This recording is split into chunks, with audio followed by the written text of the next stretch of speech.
léegi yow ren jii puisque tu es en classe d'examen baccalauréat bien sûr pare nga pour déposer les armes c'est-à-dire bu ma nee les armes maanaam teg comédie bi de côté pour juste benn laps de temps concentré wu ci bac bi wala juste yow ni nga jàpp ni mën nga combiner ñaar yëpp pour ñu dem.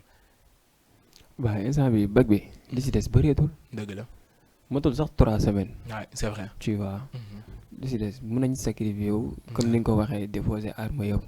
sacrifier 3 semaines yooyu noonu sëgg si. dem ba jeex. waaw non loolu la ni ko gars yi waxee ni ko gars yi waxee dem ba jeex dem wuti ndam li. suñu slogan ak lion yi. yox la jëli yox la. dangay bàyyi loolu yox la jëli da nga koy bàyyi. mun ma ko bàyyi yox la jëli ko. da nga koy bàyyi donc waaw may la loolu nag bu leen waxu yox la jëli ko. dama ko naroon wax mais bon comme que nee na daru ma ko wax. non garaaw non donc d'accord. Alors avant juste d'entamer la deuxième partie de l'émission dañuy may Rési mu mel ni benn vidéo publicitaire